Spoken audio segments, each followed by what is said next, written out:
Okay, man, I was going right up to the wire here, Yeah. and I added some more questions. So there you You're like go. 38 already. Yeah, Captain seems to 40, be working good. 40, 42. 42. No, that's not too bad. Pretty Come good. on, we could do it because I think, excuse me, Yep. some of them get answered, you know, Yeah, that's true. because Better already. to have So too many than not enough. I think I feel pretty good about these. You sound great tonight. Um, I feel a lot better. Hmm. Good. So the evening's young. I still have time to screw everything up.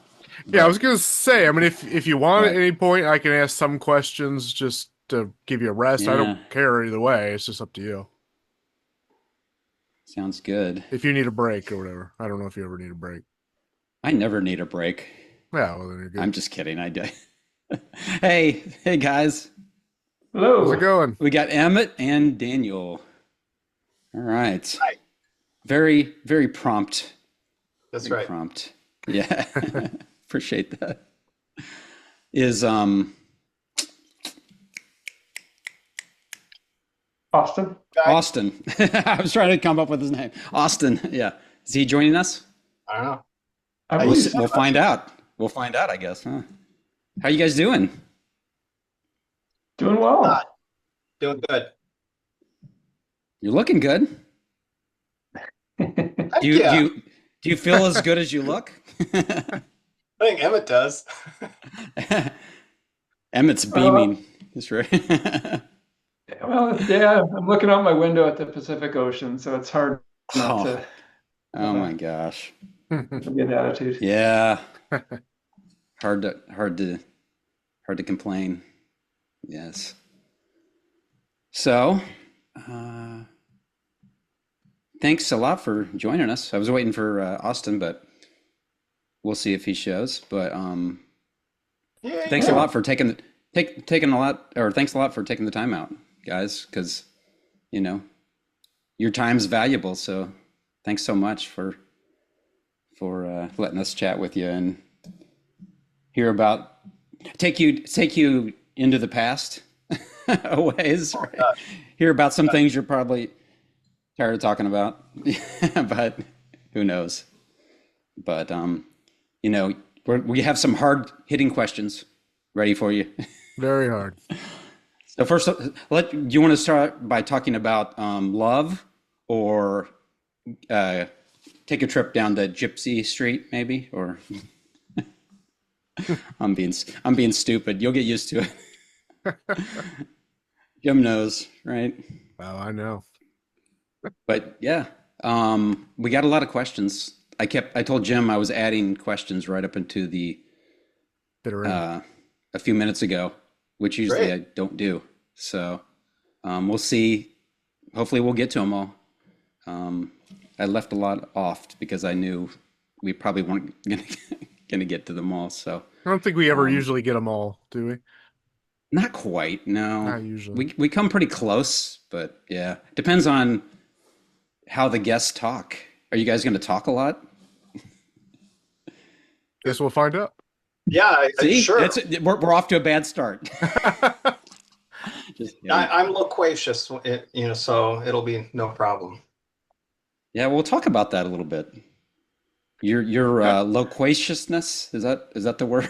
Yeah, How's that make you feel? Yeah, so it's fine. Thank God. it's Who's fine. that's got a puppy back there? Got a Yeah, it's Frank and Fiona, two German Shepherds. okay. Yeah, they're my They're always in the co-hosts. background, which Yeah, is good. Makes for good conversation. yeah. Well, I say we jump in and we'll see Sure. if Austin deigns to, join us. Yeah, Oh, he's got a lot going on these days, so he may yeah, be, no problem just a little bit whatsoever. run late or something. But yeah, we should go Yeah. ahead and start. We're happy to be here. Happy to the people are Yeah, still interested in this one. yeah, yeah. Found Yeah, two, found two people anyway. we're we're very interested. I've heard from other people, so that's I think that's pretty impressive. given, there's more or less the one release, and a lot of people don't even, feel like, oh, they disappeared. What happened to them? Um, Well, that's accurate. so, well, that would have been, well, it would have been different today, I think. But then it's like, there wasn't all the technology and stuff to go find, what happened. So, um, but yeah, we like to start at the beginning because that's a very good place to start. So, how did you guys all meet, and who first said, "Hey, we should start a band"? Either one of you, Yeah, jump okay. in. So we're next door neighbors. So how did we meet? It's hard to remember a time when we didn't know each other.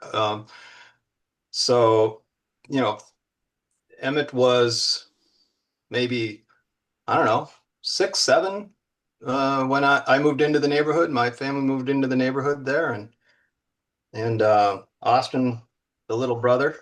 So yeah, we were just next door neighbors, spent all of our waking hours together if we could, and just kind of ran in a pack. All of my older siblings were quite a bit older. I'm the youngest, so I more or less adopted these two as my close siblings, the Dacey brothers, and grew up in their house sort of. So, and they grew up in my house, so we were just kind of like had had that going on since childhood. Cool. Yeah, I mean, I think it was even earlier than that, Daniel.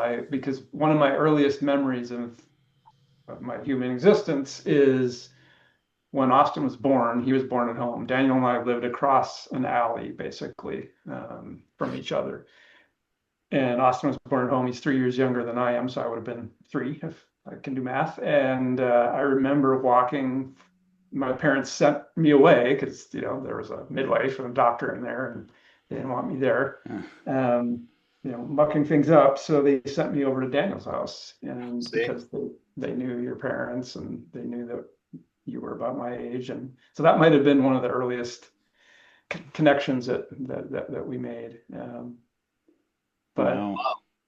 Yeah. yeah, we did a lot of stuff together. We were into, riding our bikes around at night and playing Dungeons and Dragons and other things that sort of predated the music. But I actually have a hard time remembering just how the music thing started. I have a pretty clear memory that it was you that brought the music, that you were the one who was the first to start spinning LPs and getting us into listening to music. And there was this program like where we lived. We grew up in a town of 800 people, so there just wasn't much to do. And there was this program that we would watch on Friday nights or Saturday nights, called Night Tracks, that would play the like the MTV style videos back in the 80s. And so we would get together and watch those. And then Emmett brought in the he introduced us to U2, and that was a significant moment. But when did he was the first to he started taking drum lessons, and then I think we just kind of like collected around that drum set. Yeah. How old were you, Emmett, when you started playing drums or learning to play drums? I would guess 12, 13, something like that. Daniel's right that we had a lot of records in our house. My parents were very, very musically inclined. They both played instruments and sang. So we had everything from, Bach to the Beatles to Bob Dylan to Joan Baez and Rolling Stones, Odetta, just a wide variety of music that my parents were always playing. And then we sort of got into the early 80s music of the time. But I think I started playing drums because of Jerry, I think his name is Jerry Spicer from Men at Work. Oh I yeah. really Cool. admired his drumming style and kind of emulated him in the early days, I think. But yeah, I put together a drum set from like, ice cream buckets and things like that at first. And then my parents saw that I was really interested in it. So they offered to get me drum lessons in Marshall, which was the nearest, big city, 12 miles away. And then I got a red kind of hacky drum set at some point, and that's probably when we first started getting me and Austin together. I Yeah, think that was the core initially. I forget kind of when Gina came in, because she didn't live on the same block, so right. Should like 3 Mm. blocks away, It's which an was outsider yeah. other side of town. in a town of 800. 3 blocks. That's like across town. The other It side was of on the town. other side of the tracks, so Yeah, literally. exactly.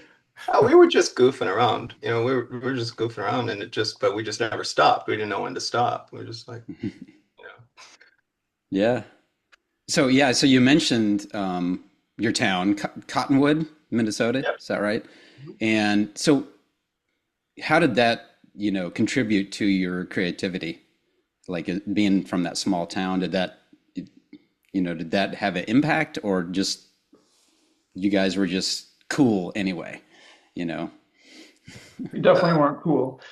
Um, but yeah, I don't know if it impacted creativity. I guess it certainly made us, I mean, we certainly relied on our imaginations a lot, just in general, growing up in a place like that, I think. It sounds Yeah. like your parents were maybe influenced your creativity somewhat. The Dacey parents were artists. I mean, they were both poets, and so they were just like they didn't belong in Cottonwood in a sense. They were academics. They were teaching at the college and in Marshall, and so it was like it was an island in the Dacey house, an island of higher learning and culture, and so I think a lot of the influence and the creativity was coming out, was radiating out of that house. So that's, I think, where the center of that was coming from. Coming across the alley. Yeah. Nice. Yeah, no, So you guys were like super young when you started the band. I don't think I've ever heard of a band with the members that were that young, like all of them together. There's some young ones in U2, right? Toad the Wet Sprocket, I think they were pretty young. I We don't think were they were as young as you probably a guys, little though. older by the time we started getting serious about it, because it took a Yeah. long time to even get a guitar. It was we were probably, I think I would have been 16, when we were, and Emmett would have been 15 then, when we were actually saying, hey, we're a band and we're going to start, writing songs and that sort of thing. Yeah, but that means Austin was like 12 or 12. 13. Well, yeah, And Gina yeah. was in there in between somewhere, right? I guess. Yeah. I mean, that's pretty amazing, right?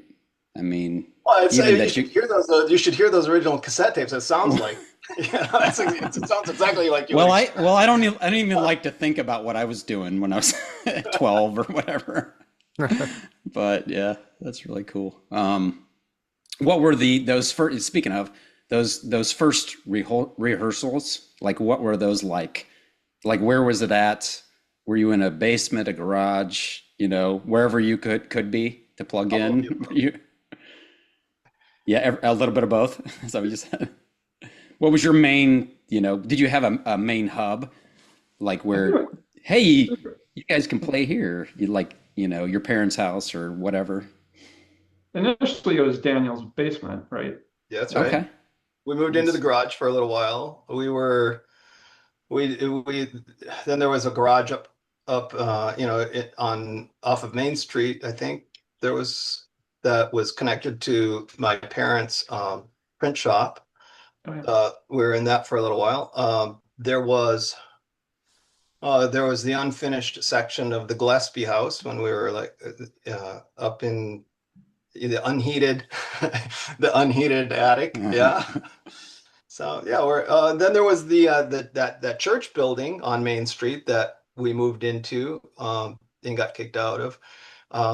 So yeah, a lot of different. Why'd you get kicked out? Right. Well, I that's gotta beg that one. uh, What was that? that's because we were playing Dungeons and Dragons in there. Oh, that was my next question coming up, man. Police You game. It was you a know real how to do big this. scene. Are you serious? Yeah. Oh, wow. Wow. Because my next, let me just ask my next question, because this wasn't part of the question, but your dad was a minister. Is that right, My dad. Daniel? Yeah. Um, so I was going to say you all were, I read that you were in D&D group before the band. And it had, there was a stigma in religious circles in the 80s for sure.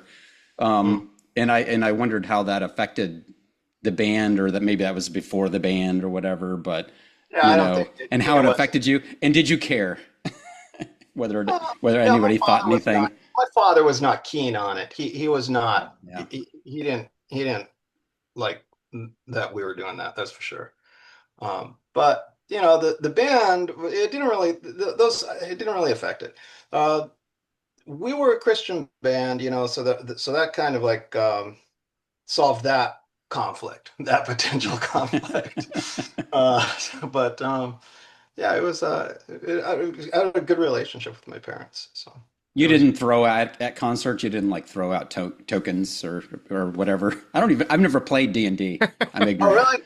Oh, yeah. Dice. I I, should have. I don't. yeah, I went to a Christian school, so it's like I none of the people I knew would even touch it. I'm gonna right. say though. Okay, dice. You guys didn't throw dice out at, Um, at your concerts. Yeah.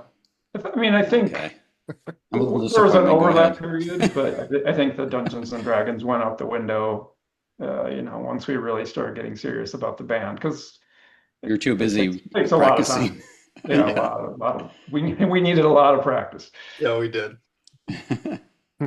Um, this is kind of a question we throw in here. All of a sudden, I'll ask this question, like, what was the first album that you ever bought with your own money, or you were gifted, like something you really wanted, like a band or artist or whatever. And there, we always qualify it with there's no judgment along with this question. You guys seem so cool that probably your answers are great, and you had all the your parents, Emmett's, your all their music to pick from.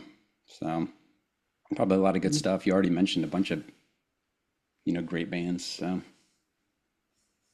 Yeah, it'd be hard pressed to remember what I bought first with my own money, versus what was gifted by my parents when I would mention, a band that I Right. liked. what's your I'm guessing first it might have album that been you a really Men at Work remember? album. What was that, I'm, Daniel? I'm thinking Emmett's first album might have been a Men at Work album. Ah, I'm not sure, by but the then way, like side note, That's solid. Men at Work is so underrated, I think, for me. oh, sure. I love those albums. Yeah, very. Have you watched the I can't remember the name of it, but the Colin the Hayes. documentary of the lead singer? Yeah, Colin Hayes documentary. I think it's free on streaming somewhere, and it's so good. It's so good Yeah. about the career and afterwards, their like Nice. rise and fall and what he did. Anyway, sorry, I'm geeking out a That's little a bit, little but tangent. yeah, a little tangent. That's what you get. But sorry, I probably kind of interrupted you, but let's go back to the albums. Back to you. Men at Work. Yep. Doo-doo-doo-doo. Back to you. Back to you. Men at Work. The first album I think was Business as Usual, right? That was, Yep. so yeah, And that then probably. Cargo is the second one. And then Yeah. Cargo. Yeah, those two are great. I Emmett, actually have you had that Beatles album though. Do you remember the Beatles album with the picture actually on the LP, like printed on Oh the wow. LP? Yeah, we had a Sergeant Pepper's picture disc at my house. Uh, I don't know if I bought that or my parents had it. I don't know. We had a few Beatles records. A photograph of you holding that, so nice. that's why it sticks in my mind.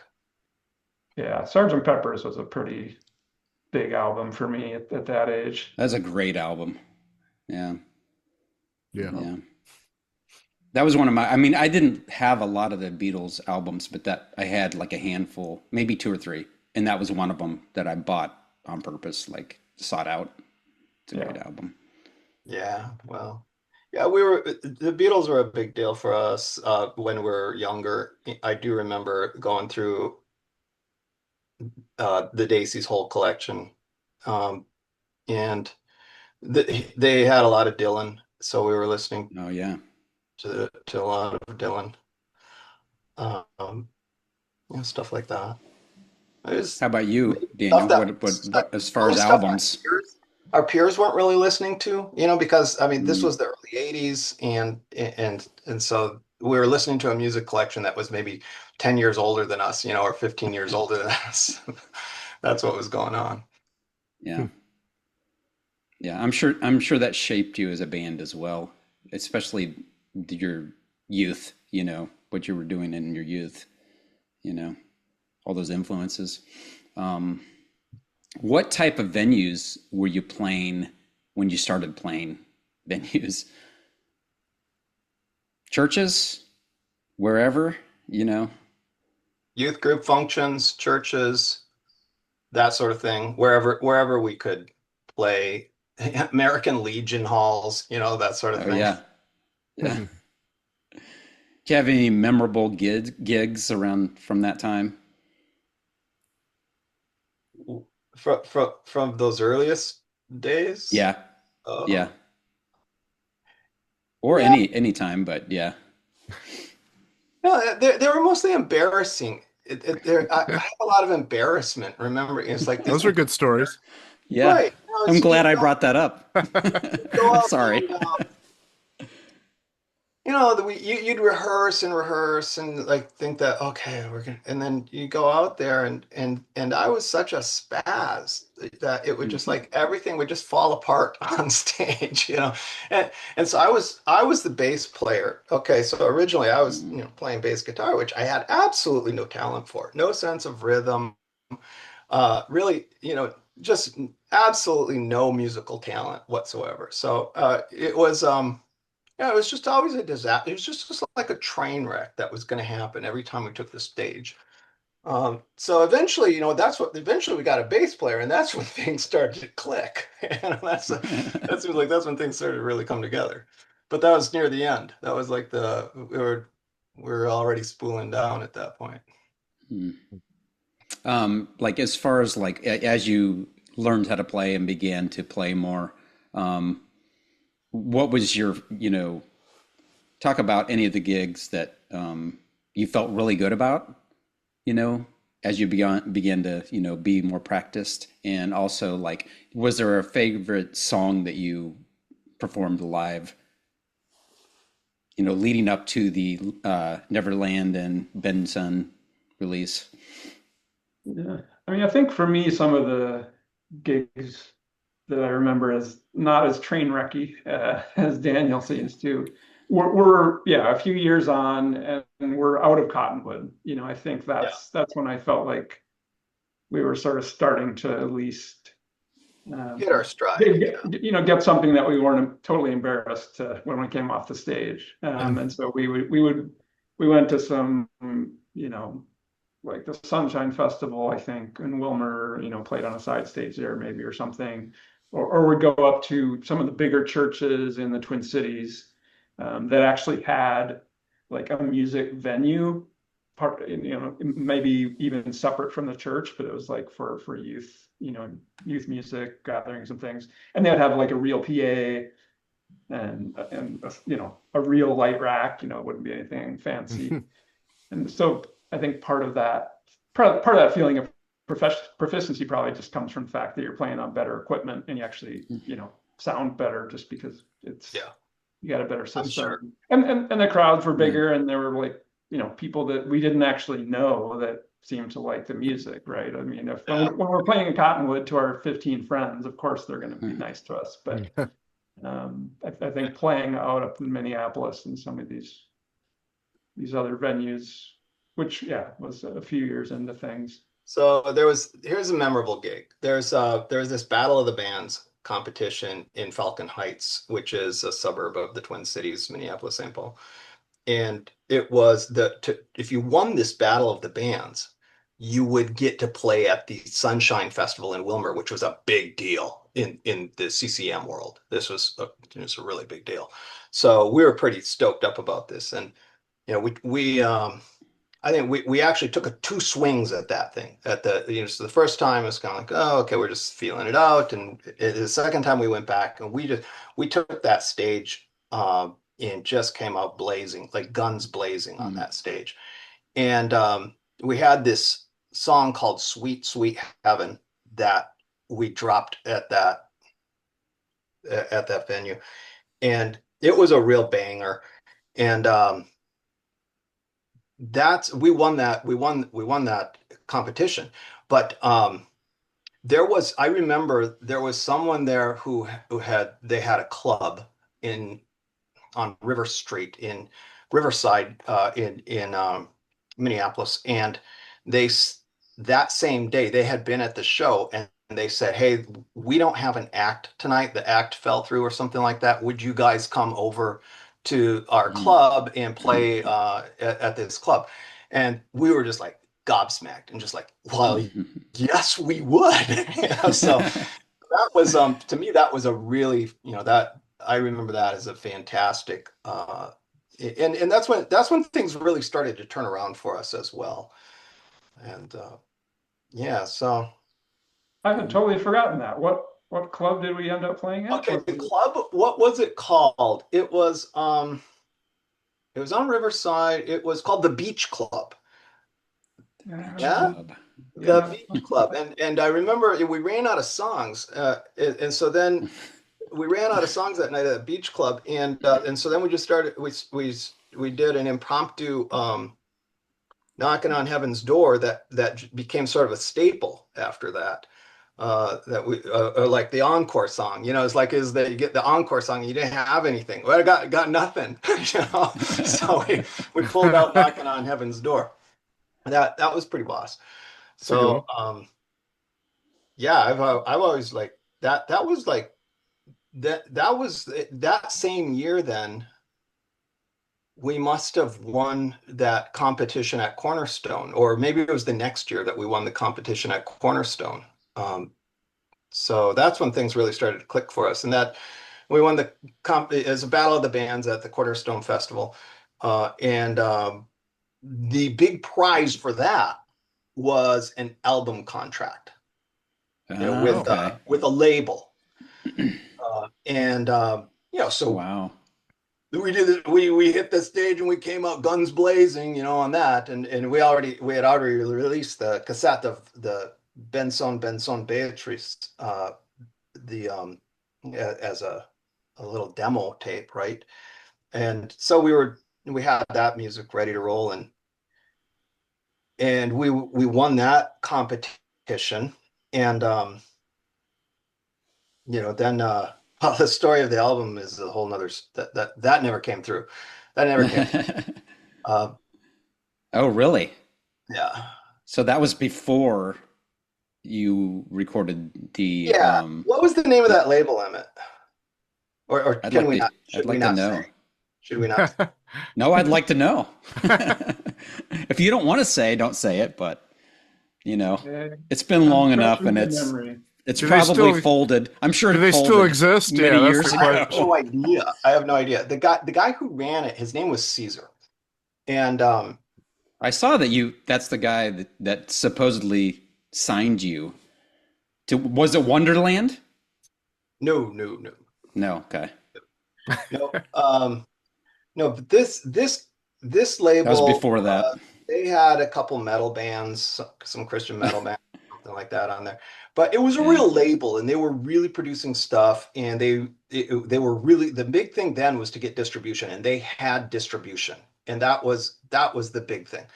And so they offered us a contract, which was probably a pretty boilerplate standard contract. But there was this, you receive it in advance and you use the advance to record, and then they would sell the albums, and once they had recouped the advance, then you would start to get a royalty, and the royalty was like, I don't know, it was pretty low. It was like 50 cents on the unit or something like that, or 75 cents on the unit.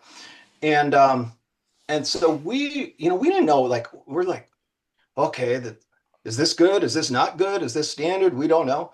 And so our parents were like, well, you need to have a lawyer look at that. So we had a lawyer look at that, and the lawyer's like, well, what do you want it to say? And so we said, well, we we we came back with some pretty What are we preposterous. paying you, man? So then the label kicked that back to us, and so he said, why don't you come out here to Chicago and we'll talk about it. So we drove out to Chicago. We just piled in our vehicle.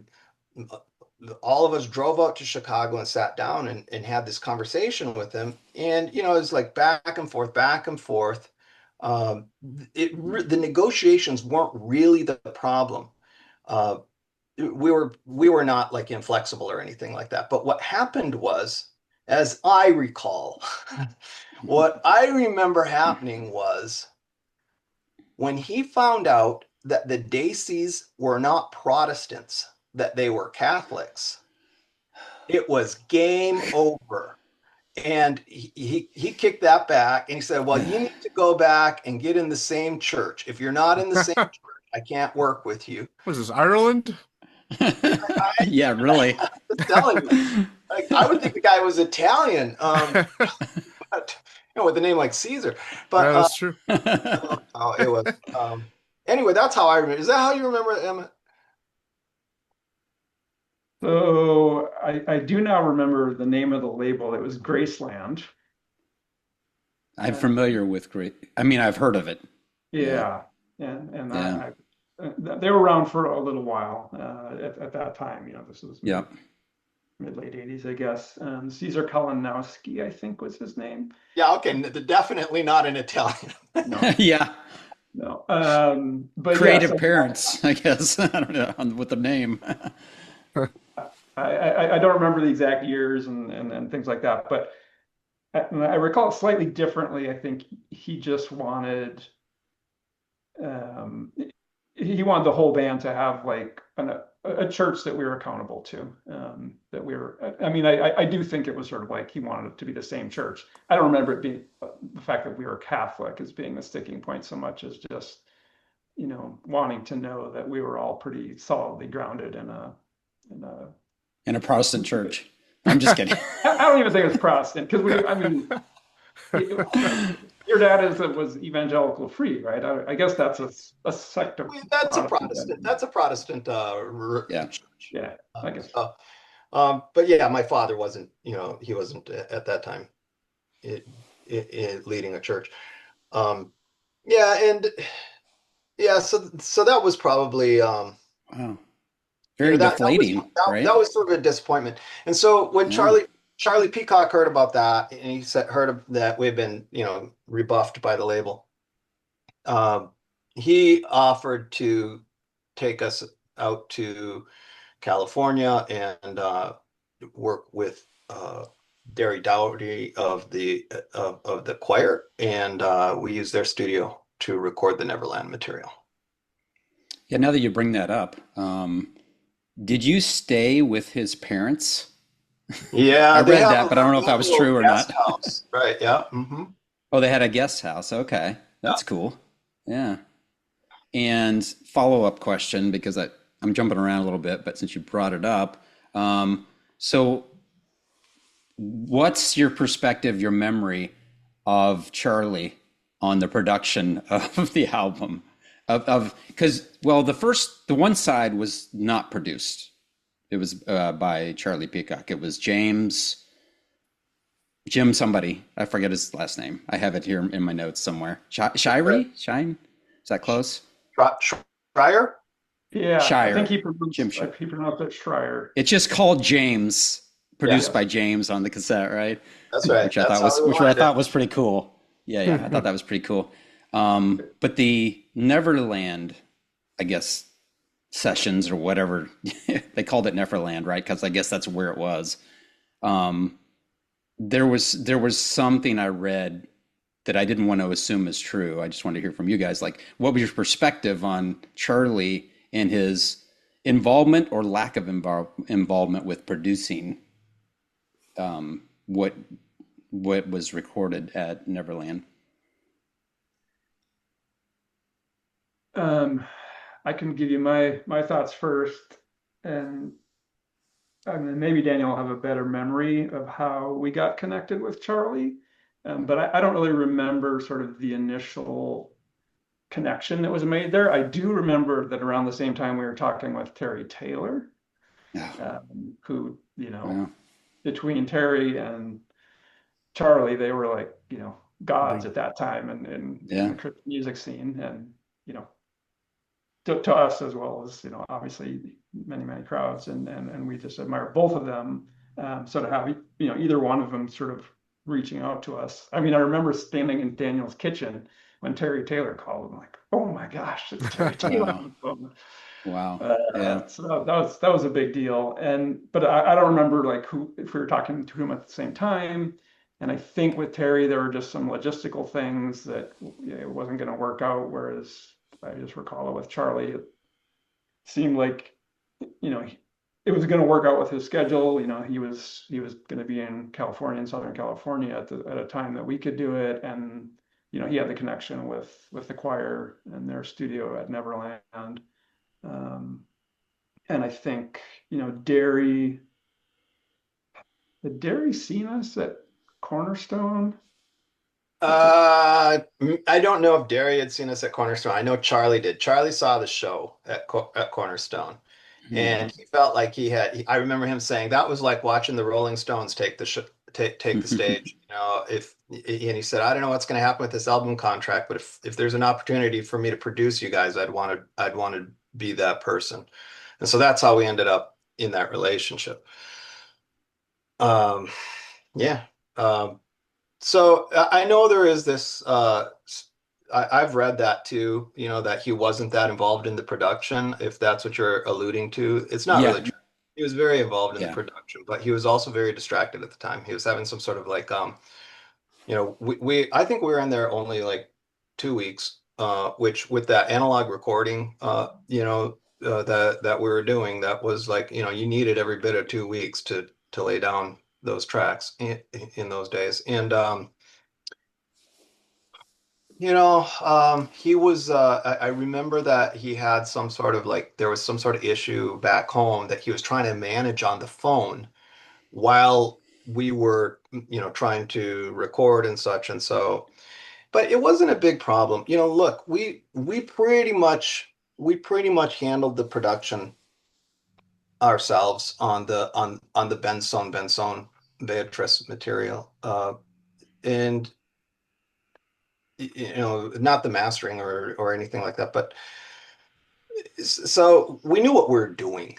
We knew what we were doing, and Charlie was definitely a guiding hand every step of the way. He made the selections on the songs, on what actually made the cut, That's and right. and so forth. And because Hmm. I know that, like, initially we laid down a lot of tracks. Like we laid down a lot of stuff when we first got there. I wish I had those, but I'm sure we just recorded over them, because like tape was so expensive, it's like, Yeah. uh, yeah. Yeah. Yeah, he was definitely involved. And Derry also, I think, Very probably much. could have been credited as a co-producer in some ways, because Yes. he was in there, he was behind the board a lot, along with Yeah. Dave Hackbarth, I think, Oh, was yeah. in Neverland. And so those two were in there all the time. As Daniel said, Charlie had to step out at times, but he was around start to finish, just kind of more sporadically is how I remember it. But he would always come in and give his thoughts on things. But yeah, Derry was really, really helpful. In particular, working with my brother Austin, who I wish he was on, but Yeah, he's it's he's one okay. of my favorite guitarists, and I thought that Derry really sort of brought out the magic in Austin's guitar tones and textures on that record in particular. Yeah. Yeah. Yeah. Let's briefly talk about the name. You changed your name from restricted access to access. You take the off the restricted, is that right? And then you went to the swoon. So talk about that. I've read about it, but I want to hear you talk about where you got the name and what was prompted the change, other than Where we got which restrict. You what? What was that? which name? The swoon.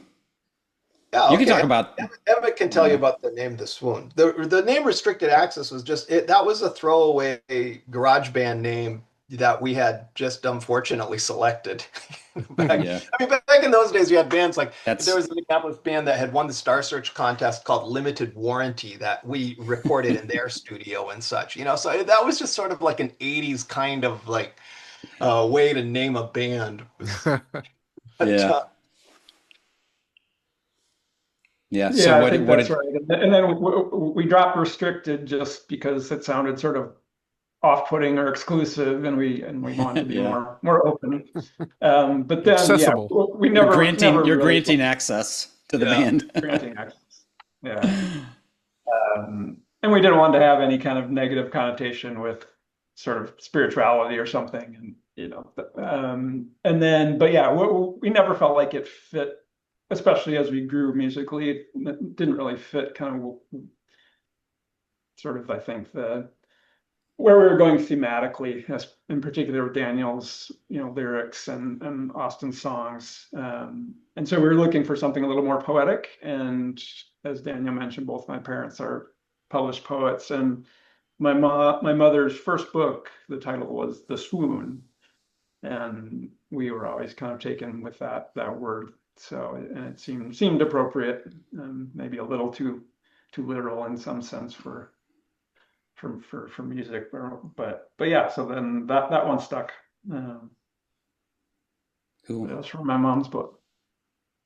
Sweet. Um, so some early reviewers compared you guys to U2, which kind of sounds like maybe that's fair. Is that that's appropriate, right? Huge influence. Yeah, huge Yeah. influence. And I think there's along with this, there's an aspect of your performances, your live shows that are very kind of performance art in the way that you're pairing up commentary with the music, and you kind of create art, much like you two did with Bono was doing a lot of that commentary and pontificating sometimes, if you will. But you guys, you do a lot of that. I don't know if that influenced you, listening to you two, like all the Bullet the Blue Sky and stuff like that. The live versions, but I think I just want you to say that I've listened to a lot of the live versions on YouTube that you put on, and you guys really pull it off doing that. You could kind of, there might be bands who try to pull off that type of thing, but it might be like, oh, it's kind of derivative sort of. But I just want to say, like, it's just amazing listening to those live versions. So can you comment on that, or what are your thoughts about that?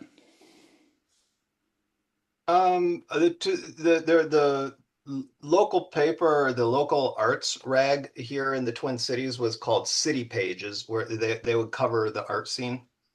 And when they reviewed our shows, they said art dorks. So that Yeah. was Love it. I I love think it. that's kind of it. I mean, we were sort of art dorks, but I mean, from my perspective, I always felt like we were channeling something. Like when we would take the show, we would get up on the stage. I wanted to like have some sort of spiritual moment with the audience that I wanted them to feel like something transcendent happened here, and that I'm not, because when I would go to a show that I felt that I would leave the show feeling like I'm not the same person. Something as Hmm. that was amazing. Just like that sort of like there'd be this electric energy. It's from the connection with the crowd, but also you felt a connection with the band. And there was this moment, oftentimes in a show where you would enter into like a higher shared consciousness with the audience. And that was like I wanted to whatever whatever that was cooking in that soup, that's what I wanted to stir up and be dishing out and serving up when we did our shows. And so I think that was kind of like, I always grasped, and sometimes it wasn't there. We would say, like, some nights you would say, it would just fall flat. And we would get off the stage and say, well, the spook wasn't there tonight. But sometimes we would say the spook was there, is like that we felt the spirit in that one. And so that was the difference for us. I think it was it's like magic. It wasn't just music, it was magic. Nice. How about you, Emmett? You have thoughts? Yeah, I mean, that was definitely Daniel's side of the stage. I got to hide behind my drums and was quite happy there. But, certainly going back to when you started asking the question, talking about U2, Bono, and how to me, that was always a way that they kind of elevated their songs into something new. And I think that sort of ties in with what Daniel was saying, that we're trying to take these things and make them a vehicle for even more meaning in that live setting. And one thing I think that I don't know if people think about it much, but I saw a lot of U2 shows, and people might think Bono's just ad-libbing all that stuff, but it is all, it's written. He's a writer, as Yeah. is Daniel, and so sort of taking the song lyric and then finding some new angle on it, the way Bono does with bringing in other people's lyrics or things like that, or talking about the news. Obviously some of it is improvised too, even with Daniel. But yeah, I thought it was a really effective way of just sort of making it into a little bit something bigger than just four guys bashing, making a big noise. When you guys recorded Neverland and Benson, um, did you feel like were you happy with that as far as like it's very different than your live performances. It's much more it's just it's just different. I don't know, I'll say that. How did you feel about that? Did you feel like it were you happy with it? Did you feel like it captured everything? Or did you have any disappointment, as far as like we wish would have done this differently, or were you satisfied? I Yes and mean, no. yeah, I mean, Daniel probably have his own view. I think every recording captures some element of the band, right? You can't record something that's not there. As you are alluding to, there were flavors and the character songs, that had very different character than the ones that got laid down there. Daniel, I'd forgotten that Charlie picked the Neverland songs, but I remember we really wanted to do Pride of Lions, Drive of Dragons, which is like this 8 minute long kind of prog rock opus, and Charlie in his wisdom shut that down. But so we had very different kind of stuff going on that just didn't make it into those recording sessions. But no, I mean, I'm happy with them. I'm not happy with the playing necessarily. You never are when you listen back to yourself. But I also hear, the, I mean, I think the songs speak for themselves, but they're just one dimension of the band. I mean, I feel like, and if people ever get to hear Spectacular Illusions, I feel like that was where the recorded Swoon and the live Swoon had really merged. Yeah. And we had become a lot more proficient on our instruments. Our songwriting was much more economical, but also, I think more nuanced. And I think that recording, if anyone's heard it, and was seeing our live shows at the time, I think that most faithfully captured, the Swoon at that time, on tape. Yeah, I would agree with that. I know that we I don't think we had any complaints about the way the music came off, except that it didn't represent the full gamut of what we what we did on stage. So when we took the stage, we played all those songs. That sounded like us, but there was also a harder edge that was more of a punk influence going on in our music, and so that wasn't really being well represented in that particular collection of songs. I think that was probably the only thing that. But yeah, Spectacular Illusions. It's what I really regret is that Spectacular Illusions didn't get the kind of like professional recording attention. Instead it's just like we laid that down live, and so it is what it is. When you lay it down live, it is what it is. Yeah, and we could talk about that a little bit more as far as the Neverland album. Do you have a favorite side? Because they're very different, right? So Yeah, I mean, different they but were the same, I recorded. guess. But Uh, Daniel may recall the timing better, but they were recorded at least a year apart, right? Yeah. So yeah, very very different sides. Um, so yeah, I don't even think of that as one album, really. I mean, I think of it as two two albums. Yeah, it really was. Um, I don't prefer one over the other. To me, they represent two different eras. It's like nowadays, like a year goes by and wouldn't know it. But when you're 17, 18, a year is a long time, so that really like seemed like, well, that was a long time ago that we recorded that one. We got all this new stuff now. So you can hear the difference. You can hear the difference in the yeah, songwriting, at least, as you bit It over that year, matured. kind of go from more of a pop sound to a more thoughtful, contemplative um, uh, type of thing. So but it's all cool.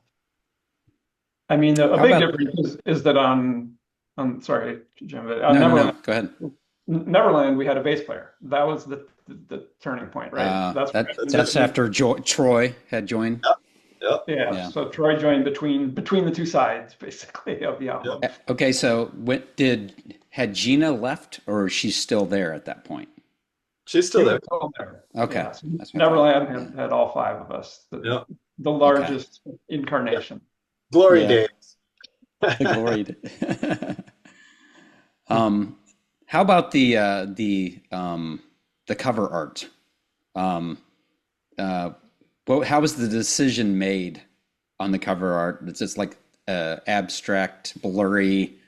Um, can't see anybody in the you can, but you can't see who's who. Was that deliberate? Did you feel like that lent to the mystique of the band? Look, I hear the truth of that. Charlie Peacock hired the photographer, and the photographer was a guy named, I think Dobson is, and he did a lot of bands back in the day. He did the 77s, and so he was a band photographer, and he was really good. He really knew his stuff. But the thing was, I think uh, as I recall this going down, Charlie said, and he tried to spin this nicely. He said, like, I want it to be like people to pick up this album and say, who is this? Just like it to really be a mystery. You know, but Success. but the reality is, I think he didn't think we had a good look, and so I think it was like, it's like for real. So yeah, he told he told Dobson to take some pictures that are deliberately with out of focus, and he took a few, and that's what that is. It's We interesting have that I mean I that have the photos. I the have the way rest of things. the photos. Oh, I do have the rest you? of the photos that are in Interesting. focus, and so Interesting. yeah. Was that the right choice then? Or you are you going Well, to comment that that's if that re-release ever comes through, there's another shot that's the exact same shot that's in focus. And so if that re-release ever comes through, that will be the one that goes on the cover. It'll be like the actual photograph oh where cool. Yeah. you put details. So Yeah, I think it's kind of ironic that it just because the way things unfolded, it's kind of lent to like, who are these guys? What they're gone now. I love them, but they're gone. I can't find them anywhere. I don't even know who they look like. That's right. So I think that's kind of funny, but not so much funny then, but for you, It but was hindsight, fun. you know. It was fun. Yeah. I mean, the release of that album for us, like, we didn't know that it was even selling. We had no idea. We received I no was going to royalties. ask you that. No, we had no idea. There was it was it was not, I mean, we ended up putting together two demo tapes because Charlie, the Neverland session was supposed to be a demo to shop to a label that Charlie was going to shop that to a label Mhm. then and land a real, like a major label deal. And at the end of the day, he felt like, it's not, nobody's going to bite on this. And so he cut it loose. And so then we found someone to put it together. This would be that Narrow Path Records to Mhm. put these two demos together and make a release, working with Refuge Records for distribution. But Refuge Records, uh, they never reported there was some big extortion scandal or something like that, or I don't know what happened. But we lost. We lost on that too. So um, we didn't know that there were I didn't know there were people listening to the Swoon until we put up a Facebook page. And Oh, so all real? people started, Seriously? yeah, yeah, we did. Wow. Other than like the college tour that we would do and that sort of thing, we in the Minneapolis club scene, we had our own little following here in Minneapolis, St. Paul. Uh, but that was small potatoes. We didn't really know. If we had known that there was like actually people listening to us, maybe we would have made some different decisions along the way. I don't know. Yeah. Shifting gears a little bit, just slightly. So, can you talk about your songwriting process? How the songs would unfold for you, for the band. Did everyone have a hand in it? Um, did you all bring ideas?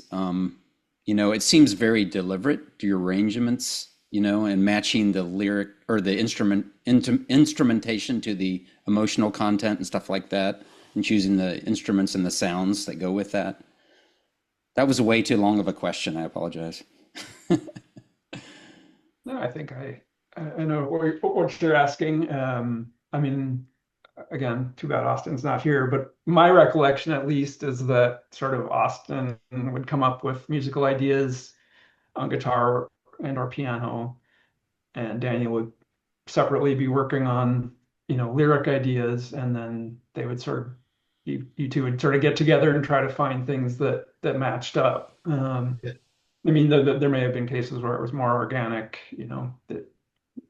where we were sort of jamming and that kind of thing. But my recollection, at least in the later period, is that it was kind of like that. That there was two halves, and you guys would then get together and sift through ideas. But Yeah. you Yeah. were, No, I bring a notebook and he'd have a whole bunch of songs and we kind of like bounce them back and forth. And sometimes I would give him a lyric and ask him to find something, put something together for that. And sometimes he'd have a song and just kind of like a song and a melody, and we were just I would just kind of make up lyrics and placeholder lyrics. I remember that being with Whose Hands Are These, just like we had the riff and we had the melody, but we didn't have any lyrics, and just kind of like making up BS lyrics until something started to stick.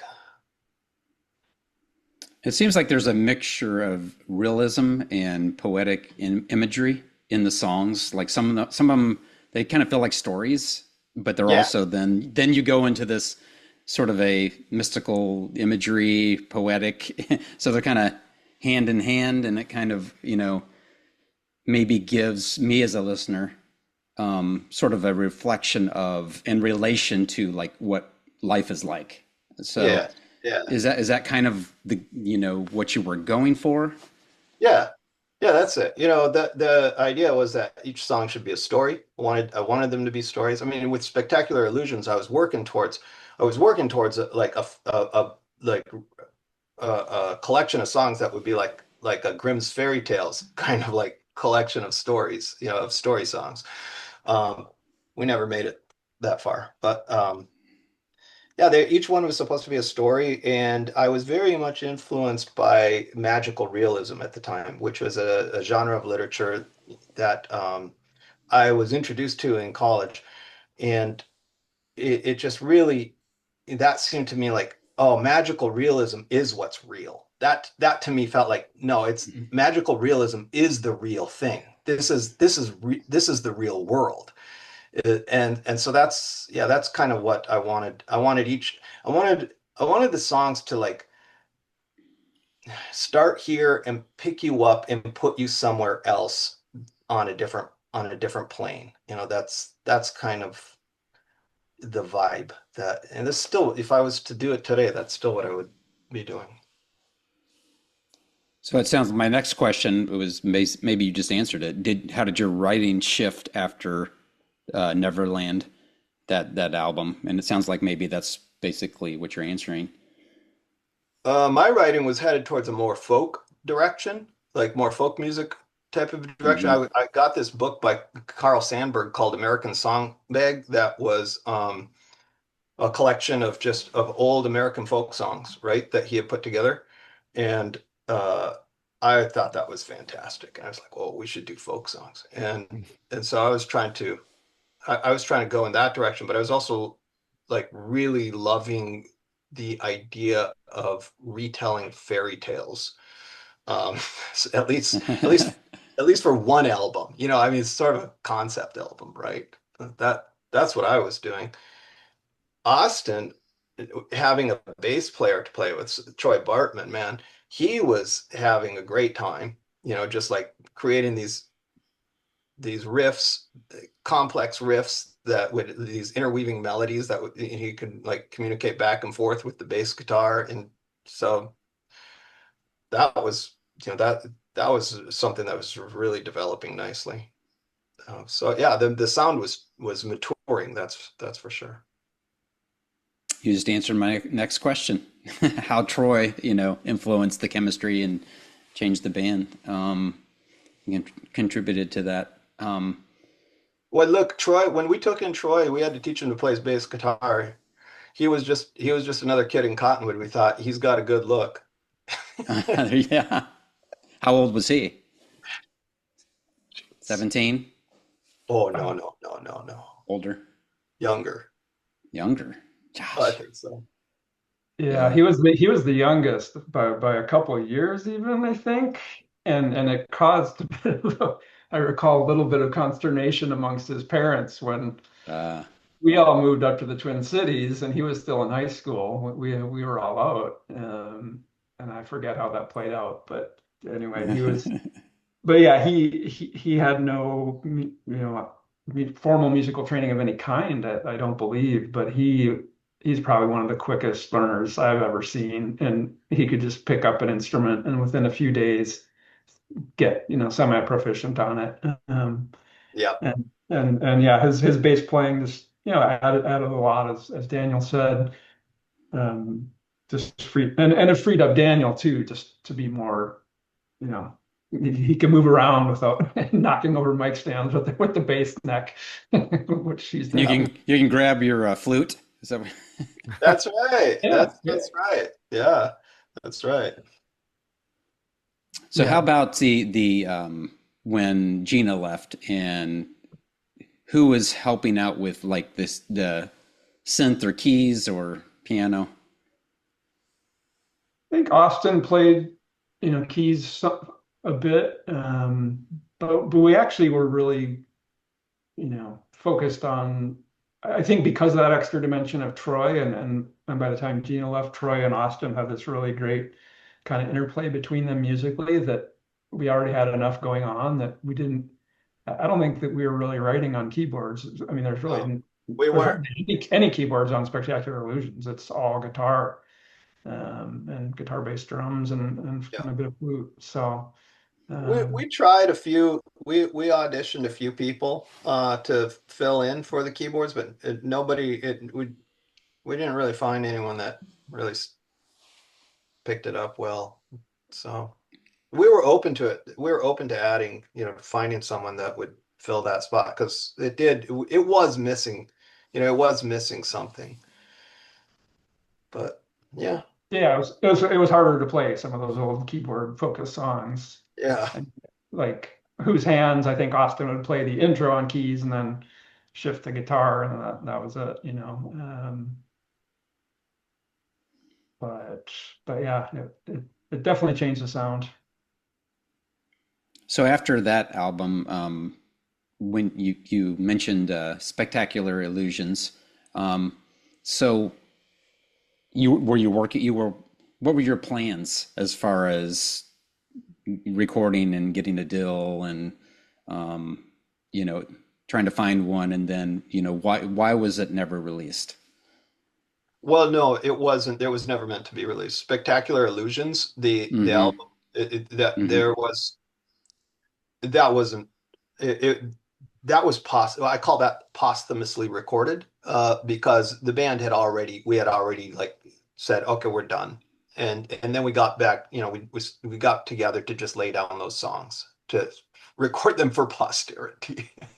Yeah. I guess was the idea. Uh, but Yeah, I'm yeah, I glad think. we did. No, I'm really glad we did, and I hope it comes out. But yeah, I think at that point, the Neverland thing, as Daniel said, we just weren't aware that I think 5,000 copies were sold, around Mm. the U.S. And we were sort of just focusing on the upper Midwest colleges in Minneapolis, and it was just it's a tough thing to do, and I think we all started getting other interests. So yeah, I think within a few years after Neverland, it was kind of the Yeah, end. Austin wanted to go off to college yeah, he and did. He live did. here. And I wanted to start a family and so Yep. forth.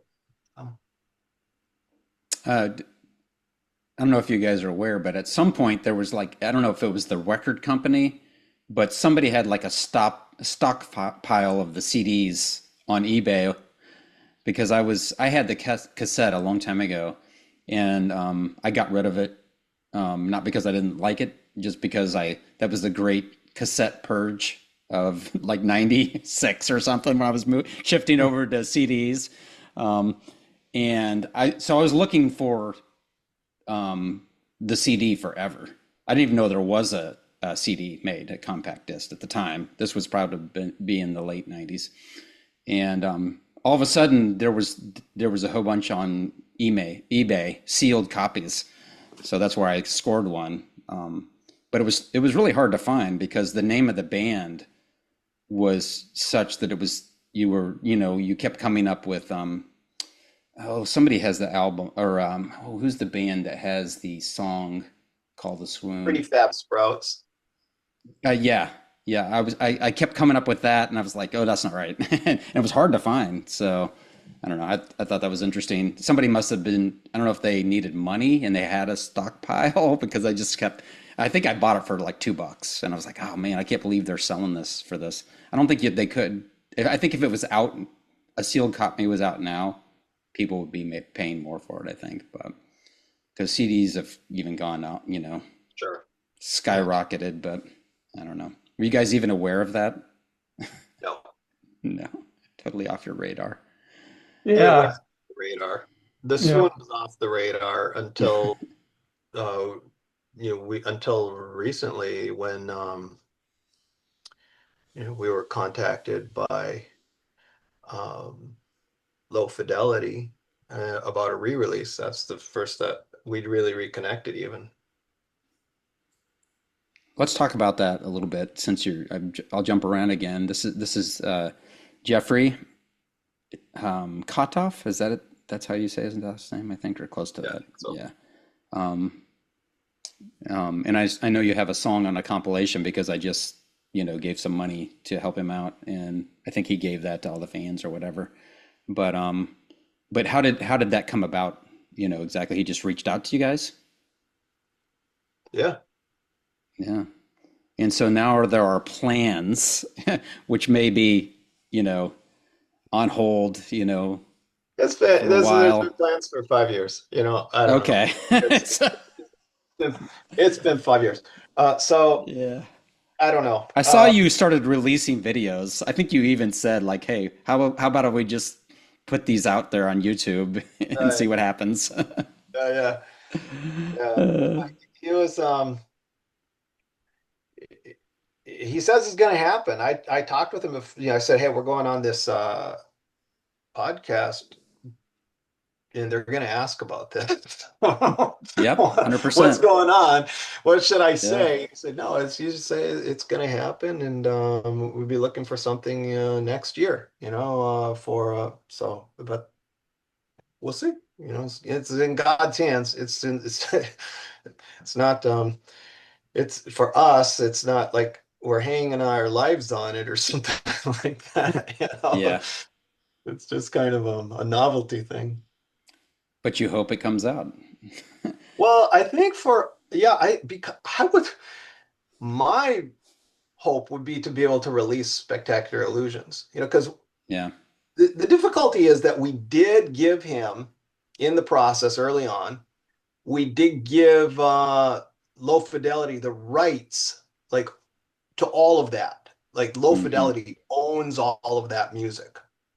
Hmm. Okay, so I would like to be able to like release it into the wild, Yeah. if nothing else. But Yeah. yeah, we're kind of married there. What are the plans? So is there a re-release of the Neverland album? Is that one of the plans Yeah, yeah. on So low fidelity? And here's the then plan. Glory The plan Lights, is is to that right? do a GoFundMe to re-release Neverland, and it's a remastered re-release of Neverland uh, on vinyl Hmm. and CD and on Bandcamp with a stretch goal on the Kickstarter, a stretch goal of releasing Spectacular Illusions. That's Gotcha. that's his plan. Gotcha.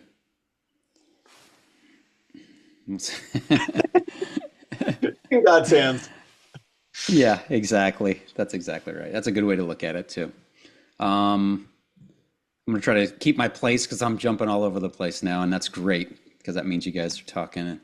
Um, I want to talk about a few songs that we can't. There's no way I'll hit them all, um, but I want to start out with Epiphany. Okay, um, and this is a really cool song. I really like the music. Like, there's like I don't know what it is, a synth maybe background to this. And it sounds like very post-punky to me. Yeah. But I love that song. What are your comments or feelings about that song? Or can you tell me about how that you came up with that? I guess I can give you a few musical thoughts. I'd love that. That was one of the songs that we tried to record with Charlie.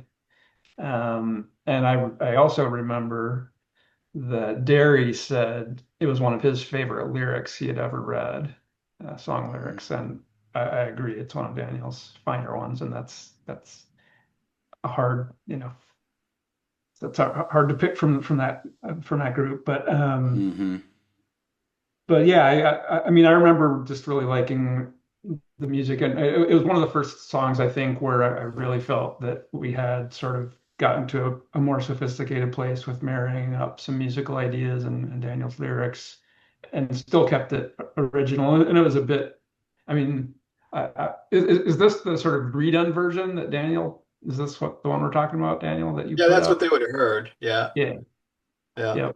yep. Which is, I mean, has the same characteristics. That's exactly that was the demo. Yeah, All I did to redo it was to add some of a little bit more backing vocals because it only had oh, one vocal track.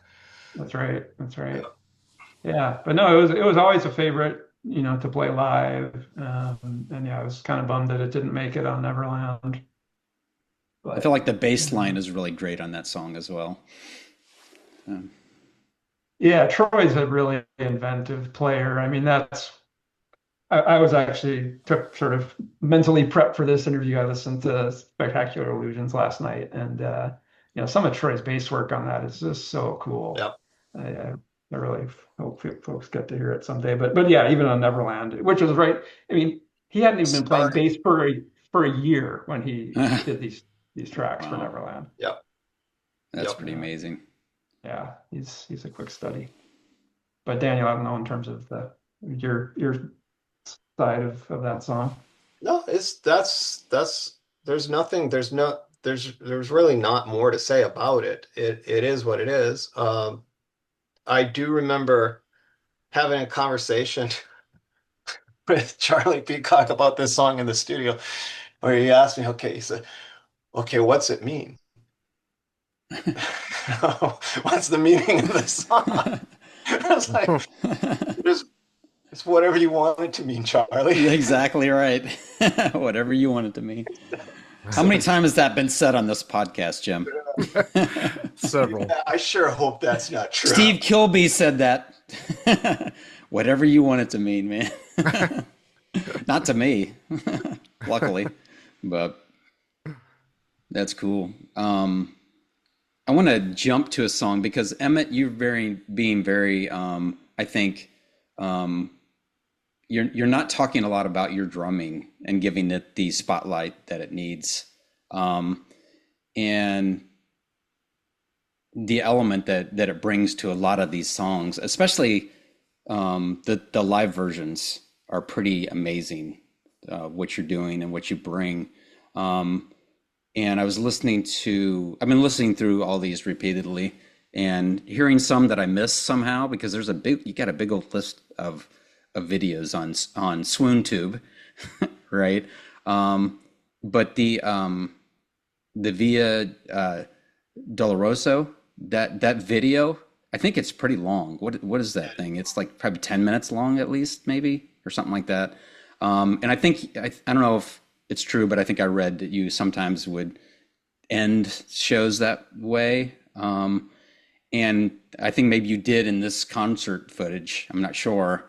And I think Austin came over and is on the drums with you, and everything's kind of just the drums are happening at the end, more or less. Just so amazing. It's so amazing. And the whole mood that lends to that song live. It just gives me chills listening to that. I don't know if you guys, do you guys still feel that if you were to watch it? I mean, are you feeling that, or for you, is it, conjuring anything like that? First, thanks for the kind words. I did work very hard on my drum parts and tried to make them compositionally additive, not just be a beat. And yeah, that song has always, elicited a reaction. And so I think I probably still do get an emotional reaction when I hear that song, in part because I know how it connected with audiences almost every time. And it was kind of fun and special to have that drum outro with my brother. But yeah, that song, which I believe has the same chord progression as 1-3 Hill. Yeah, I have that in my notes. I wouldn't know that being a drummer, but yeah, I mean, I forget how we wrote that song. I mean, I'm sure it didn't start with that drum part, but I think, and I don't know how I came up with that drum part. It's pretty Larry Mullen kind of rolling Hmm. tom Very with much. accents. So that's probably definitely a Larry inspired idea or kind of a groove there. But then yeah, it ended up being a pretty powerful number. It would often be, I think, the penultimate number of the show because we would finish that and then we would go into Go No Stop, which was, at least in our really raucous days, that was how we tried to destroy the stage at the end. 'Cause it was a nice transition from that kind of sweeping, rolling anthemic thing into this bashing rocker. But yeah, no, Via Dolorosa was always Always a fun song to play. Daniel, I think if unless I'm getting the songs mixed up, you had a lot of um, commentary during this Vive version of this song. Um, and one of my favorite ones, you're talking about a list of things, and I think you said all the fuck ups in this concert. Was that wrong? Was that correct? Um, yeah, It's kind of buried a little bit, but I was that's excited because I'm like, that's awesome that you guys were. rock and But roll words. Yeah. yeah, so anyway, I get excited about that stuff, especially from a Christian band in concert. So We were a um, naughty Christian band.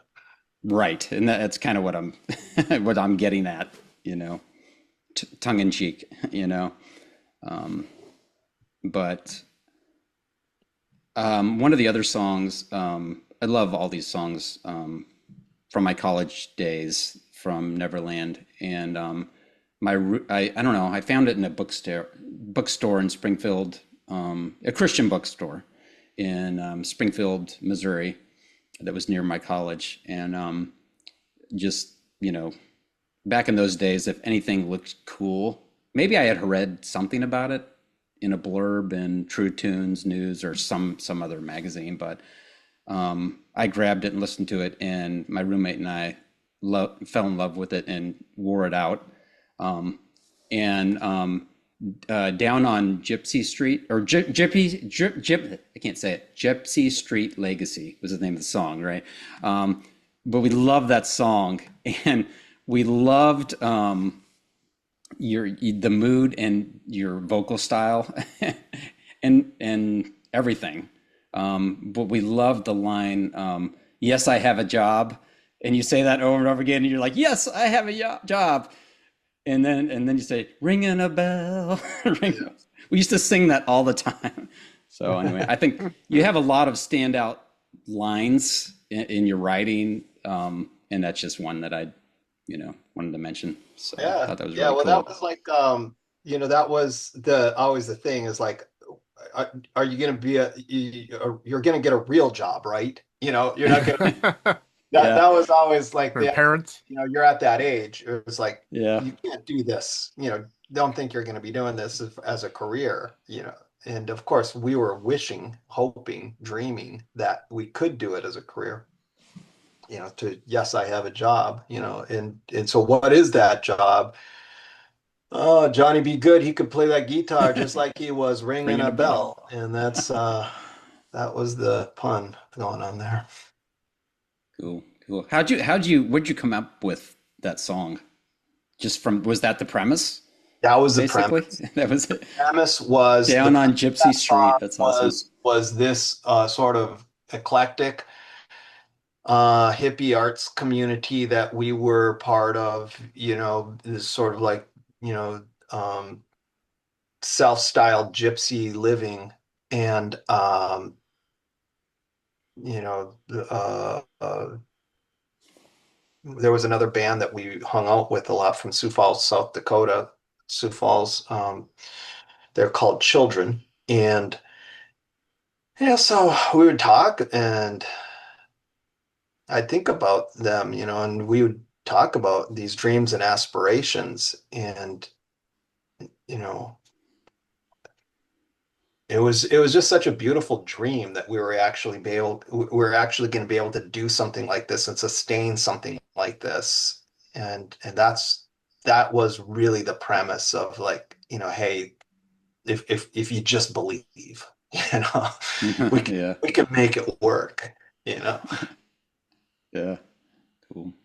Yeah, that song, that line always resonated with audiences too. I think at one point we talked about making a line of t-shirts that would just say, yes, I have a job, and then on the back, maybe ringing a bell or something. Yeah, But that was always a fun one to play live. Just, yeah, you didn't ask, but a couple unprompted bits of trivia on that one. There's a there's a drum break and there's like a clanging sound. That's the tire a jack from the band van. We were just trying to make Cool. some noise during that drum break, and I forget who went out and grabbed the tire iron from the van, and we were banging on that. And then there's something like static in there. I don't know if people remember that also during the drum break, and that was, I think, from a TV at the studio, right? Mm. The I don't remember. yeah, we tuned it to the static channel, and then Uh, Derry and Dave and Austin were like moving the mic around and putting all these effects on it, and I thought that kind of came out kind of cool. very But cool. Yeah, very cool. Speaking of t-shirts, do you think you guys will ever make the Beatrice t-shirts again with the lyrics "Saddest song ever sung"? You know, that the t-shirts again, that's something that is in the hands of Low Fidelity Records. Also, So okay, whatever gotcha. whatever Jeffrey wants to do in that department.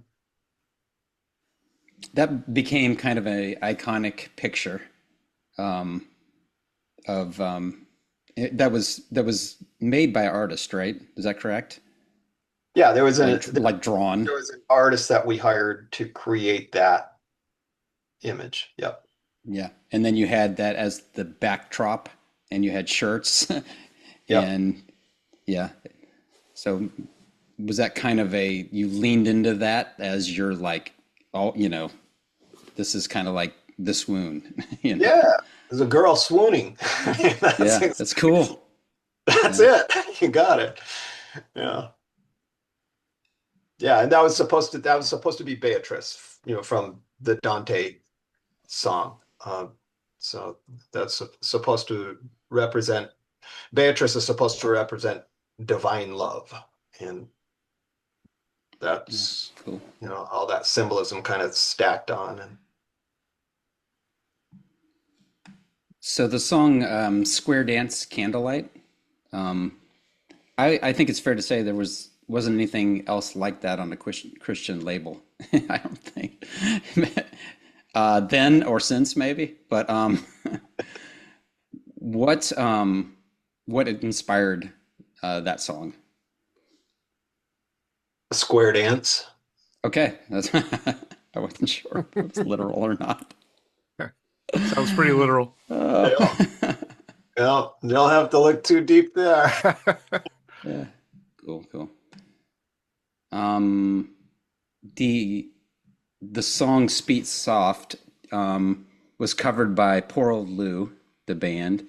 Um, were you surprised when that happened, or did they approach you, or did they just do it, or do you recall? This would have yeah, been in, I think, 95 or 96, maybe. I didn't even know about it for years. So I see it as a form of flattery if someone wants to copy it. I mean, it's a great. Obviously, they found that cassette. Yeah, Yeah, yeah, it's a great song. I mean, it's that one of was my. the one song that we did get a lot of radio play. Well, not a lot, but some radio play in the Twin Cities from from that song alone was featured on Cities 97 more than once. And so it doesn't surprise me really that would be What the was one. so magical about that song? It feels like that's something that's one that in particular resonates with people. Yeah, yeah. I mean, I think it has some elements of what Daniel's talking. I mean, it's a story, right? Yeah. Mhm. Jerry had some beers, and it's it's very cinematic, I think, both lyrically and musically, and it's just pretty. I mean, it's a Yeah. great guitar line, a great vocal hook, nice, and it was kind of a different song for us at that time.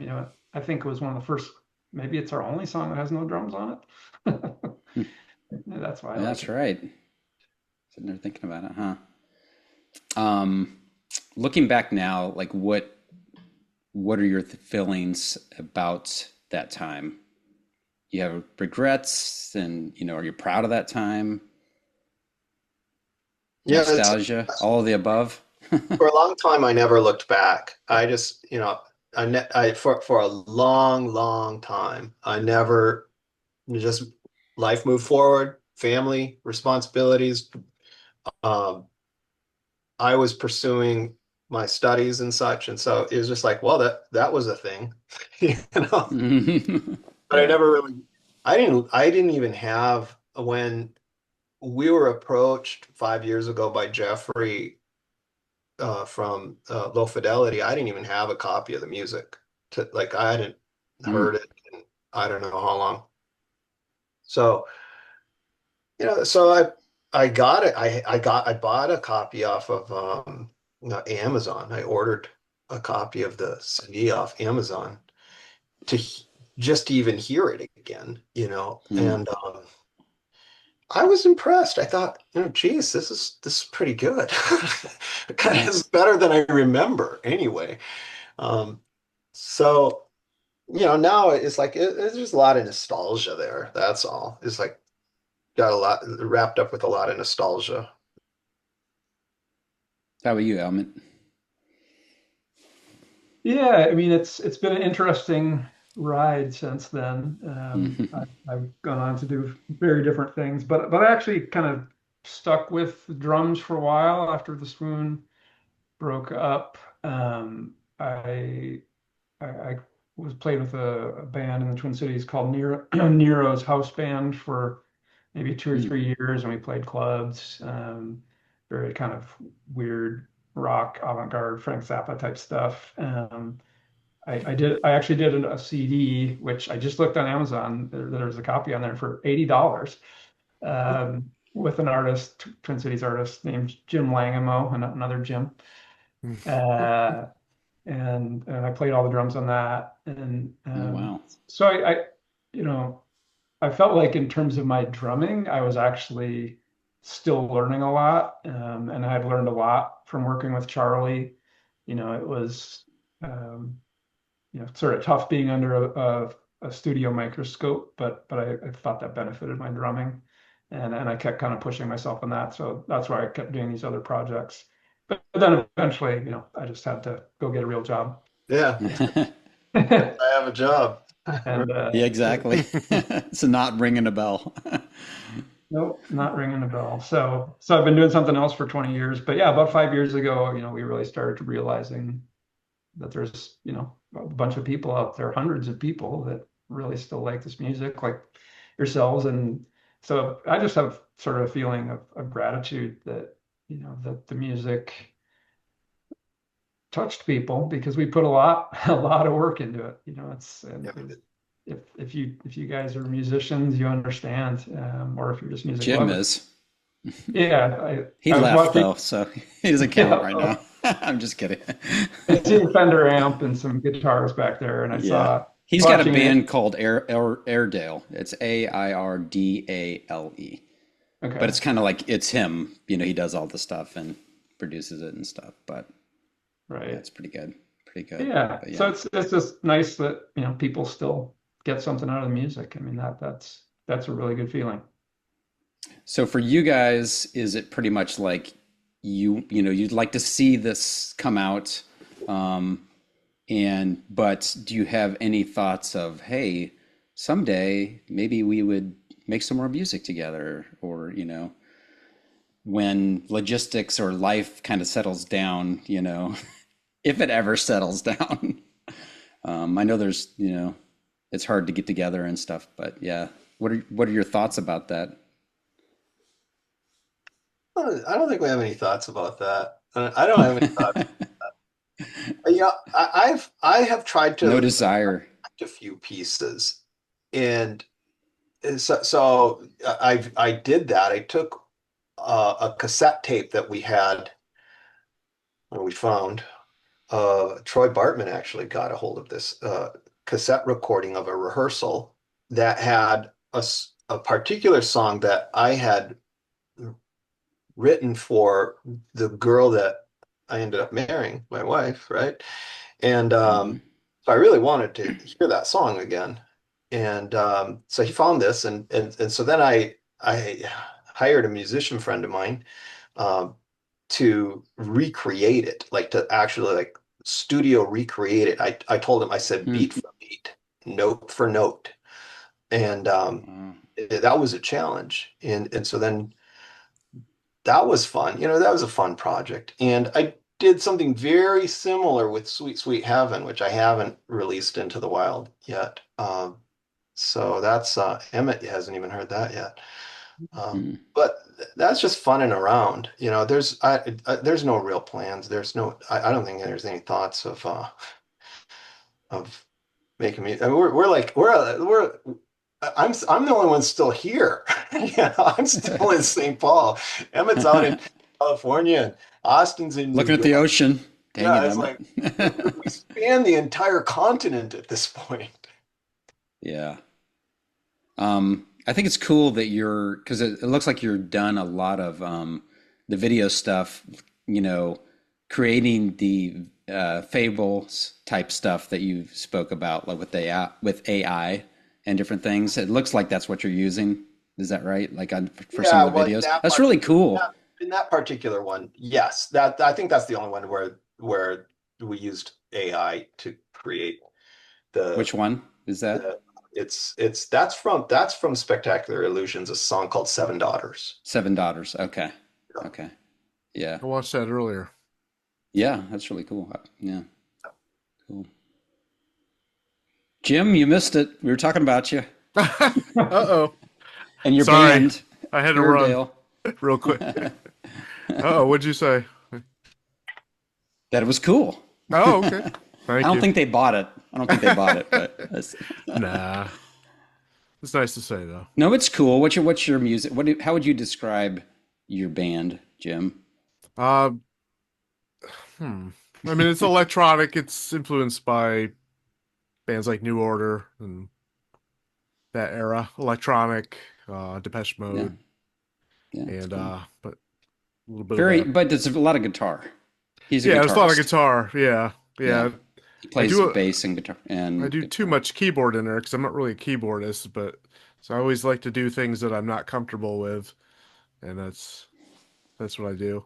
But the other band that I'm in is a little better. So Mercy Shroud. Is that right? yeah, they Yeah, call Mercy Shroud, and it's four guys, and if we ever get a cool. recording done, it's gonna be pretty good, I think. So Yeah, Cool. cool, Yeah, I cool, heard cool. you. I watched part of your interview with Steve Taylor, and I heard you talking Oh, about the oh, band. that's cool. Yeah, good old I, Steve. I, Yeah, I had kind of forgotten about Steve, honestly, but he was in the mix definitely in back terms in of the day. our Christian music playlist. Yeah, Yeah, we yeah, enjoyed Mountain he's his House. awesome. stuff. Yep. 77s. You probably knew them back in the Yes, day. Daniel yes, Yeah. Amos, yes. somewhat maybe. Yeah, Mad at the Yeah, Vikings. World. but honestly, we didn't listen to much Christian music. I mean, that was like you pretty much just recited Who we Throw Some listen, the Fire only there, ones. Charlie Peacock, Mm. and that's pretty much you know. I don't remember going to hear the Res Band. You know, Well, you went to Cornerstone, right? So you yeah, probably yeah. saw Did some you listen bands to the there. Smiths back then? Oh Yeah. yeah, Not so much. They weren't Not so Christian. much. I Oh, did. sorry. Excuse me. But they weren't. Yeah, but the Swoon are not weren't a Christian band. So Oh, No, no, all those guys. And by all those guys, I mean that whole new wave sort how of. about REM for sure? Right. Yeah, REM for sure. Cool. Cool. Um, for new listeners discovering you today, which I'm sure there are. They're going to be for sure. yep. Um, what do you hope they take away, or what do you hope that they um, the impression that you make on them? The music, like what Yeah, impression it makes yeah. on it would I would hope that the music I think the music stands up, and has sort of a like it's I would hope they'd be able to enjoy it today and not say, oh, this sounds really dated. Maybe it does. And maybe it does sound really dated, but that what we were speaking about earlier of that transcendent quality that's in the storytelling, and that's that sort of like that seeking after that we're more than physicality. There's more than just this here and now. Um, like it, if that's still whispering through, that's all I'm really looking for. That would be all I would really hope for. Good answer. How about you, Emmett? You're just behind the drums, right? I'm just behind the drums, but I like his answer. But yeah, I mean, certainly it would be nice if it doesn't sound dated. I'm I biased, don't think but so. I don't think it does. I mean, it didn't sound really of its time at the time, I don't think. I mean, even though Right. we were listening to U2 REM and DA and the choir, and it has elements of all that stuff, I feel like we somehow got something that was somewhat original out of all that mix, and um, hopefully that's what people are still responding to. If you guys could go back to the garage in Cottonwood or the basement and give your younger selves advice, what would it be? Oh my God. About music, I presume, is the Oh is no. the- It no? could, anything about life, right? Because it's all kind of intertwined, right? Um, I would have told myself to practice to a metronome, probably. It That's an ongoing theme with this podcast as well. The is. metronome. Yeah. It's the demise of certain people. Mm. I wish Austin was here to tell us what he would tell himself. Emmett, Yeah. yours brother, you should know, have an idea. Um, no, he would say something far more eloquent and pithy than I could come up with. He has a PhD in philosophy, so he's Oh boy. pretty pretty pretty heady stuff going on. Yeah. But he actually stuck with music too, and taught himself accordion, and he's Oh actually in wow. an accordion group in Brooklyn That is for interesting. for a while. They're like an accordion orchestra. Hmm. Wow. You play polka? Jim, we had somebody on that played the accordion. Hmm. Was it Weird Al? no, who was it? It wasn't one of the church guys, was it? I can't recall. Somebody played accordion, and that's was Yeah. their first choice, and that's of it they really got into. I can't remember who it was. Yeah, I don't Wasn't Steve remember. Taylor, I don't think. Maybe no, maybe it was. It might have been Maybe. Steve Taylor, actually. Yeah. Yeah, that might Uh, have been it. Hmm. I guess that checks out. Yeah, it seems about right. Oh, Him and Weird Al. exactly. Well, yeah, you know, his zaniness, I think, it marries up with that really well. Um, I think I've hit all the questions more or less. I really do wish that Austin could have been here, but just pass along that, we missed him, and, we'll fill in the gaps with, philosophical things. I'll make little things, little comments here and there, and interrupt the conversation.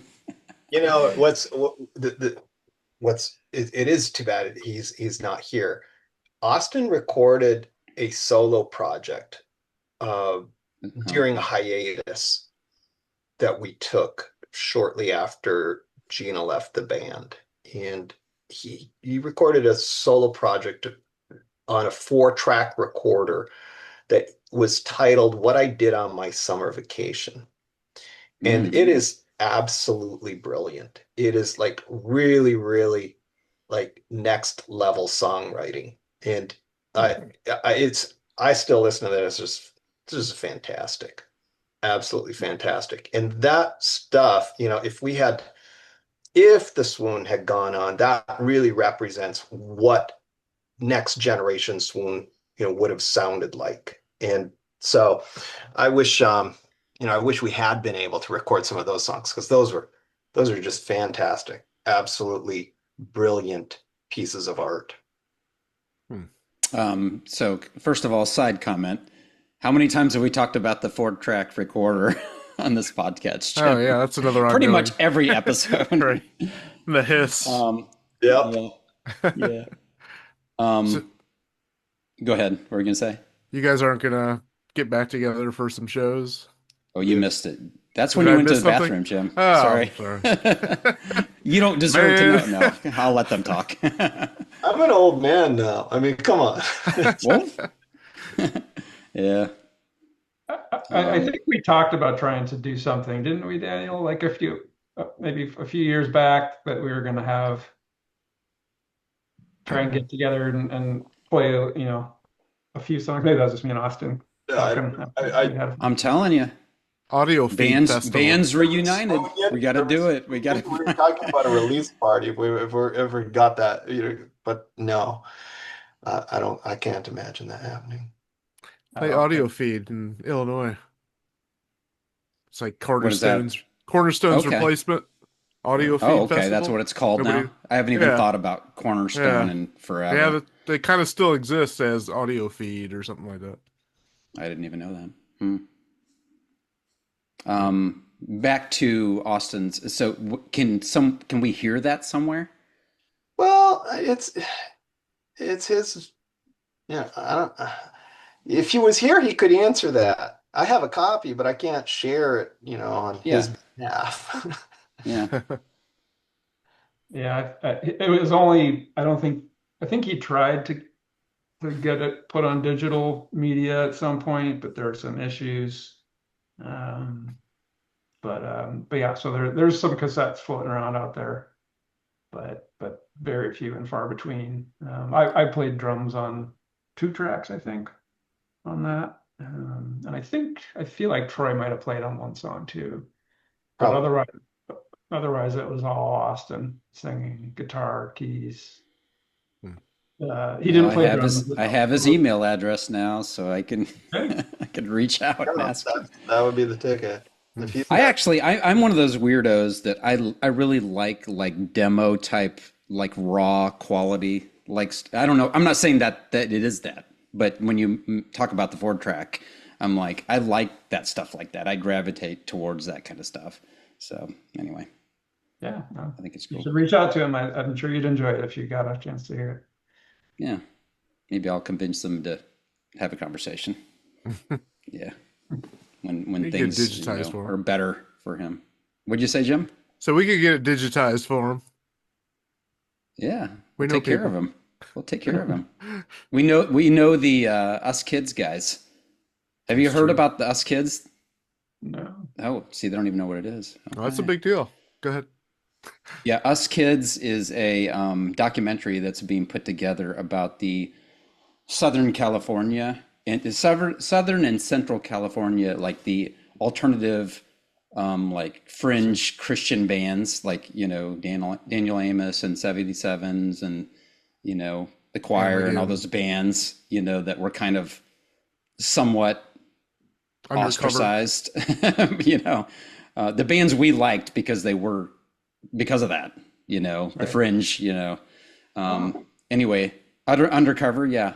They're one of the bands. I'm sure others you've heard of, too. So, but they've been putting together, for probably 3 or 4 years. It's a guy, called, Todd Zeller, and he's a videographer. And then John Smaby was the host of reality rock radio, where he played all that stuff, back in the day. But they've been doing all these interviews, putting that together. So they're on Facebook and everything, and they have a website and stuff called Us Kids and Alternative Music Rebellion. So pretty exciting. That's the next podcast too. It's our next podcast. Yeah. It's not out yet, but it's in post edit. I have a few that I'm working on. So, but yeah, no, those are great bands, not just great Christian bands. They transcended that. So it'd be cool if more people discovered them. I mean, the Choir, I think, is one of my favorite bands of all time. Yeah, so pretty amazing. That's one of our favorites as well. Mm-hmm. Yeah.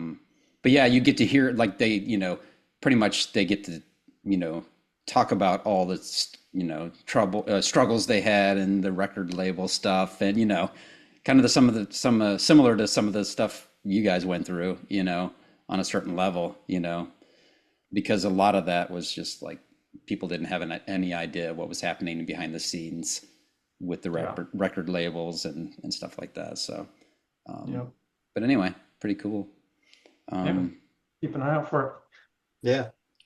Very nice. Is there anything else you guys want to say to the longtime fans or new people? They're going to everyone is going to discover you from this podcast. So yeah, it's been that's sarcasm. Really from longtime fans. That's been really great, and thanks for remembering us.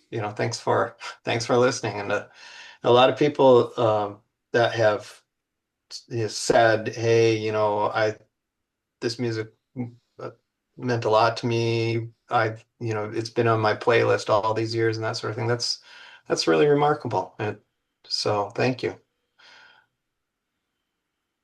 Yeah, I echo that, just a feeling of gratitude that the music is still alive and that there's folks like Jim and James here, that are kind of trying to reach out and give us a chance to walk down memory lane a bit. So Cool. Yeah, it's very much appreciated. And sorry Austin couldn't be on, but I'm sure he'd also send his appreciation. And I know he's actually kept in touch with some of those folks like Derry and Mike Rowe. Oh, nice. A little bit. So he'd probably have some good stories to tell about them. So yeah, maybe you can get him on for his own show. He can talk about his solo. I'll chat with him a little bit. We'll incorporate it or talk to him later. Yeah. But yeah, it was definitely our privilege, and thank you so much for joining us and spending your evening with us. Yeah, it's been fun. Great. Yeah, so we'll reach out, when it drops. It'll probably be a while because I have a day job and a life, and that always I always tell Jim that takes precedence, so as it should.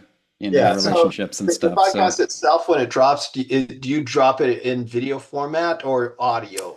I saw some videos on your YouTube page. Both. Jim, you want to answer that? Yeah, both. And he does a really good audio version where he adds the songs in of your songs, and so it's professional. I guess you probably heard them maybe. And then after that, I'll do a video, where it's like a raw video with a couple things added afterwards. But that'll be after people get the chance to listen to the proper one first. Yeah, cool. I think I was like, Jim, you handle the video stuff because that's too much for me I'm doing too much already, and so that one's way more unedited. Right, so yeah, it's pretty hopefully raw. I put together the episode, the audio one, and then it feeds to YouTube as a video, but it's just a stagnant image. And then Jim, probably who knows how long, a few weeks. Well, yeah, after if I give it to you, you do it, but I don't give you the quickly. videos. I fail to. So, but yeah. So, and I usually put a bunch of stupid stuff in the audio version because it's my creative outlet. Yeah, it's fun stuff. Well, I'll send you a link so you can get Spectacular Illusions and that's awesome. And also Sweet Sweet Heaven, and you can integrate those I'd love to. A little audio. Yeah. Thanks you so much. That's great. Yeah, awesome.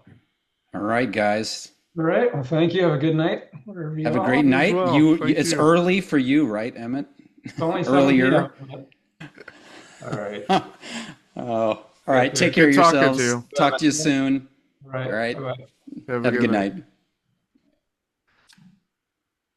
Better. See, that's the downside. If I can, you sound great. You sound good tonight. I struggled a little bit, but this is my usual. Yeah, this is my usual. Baseline. It's my baseline norm now.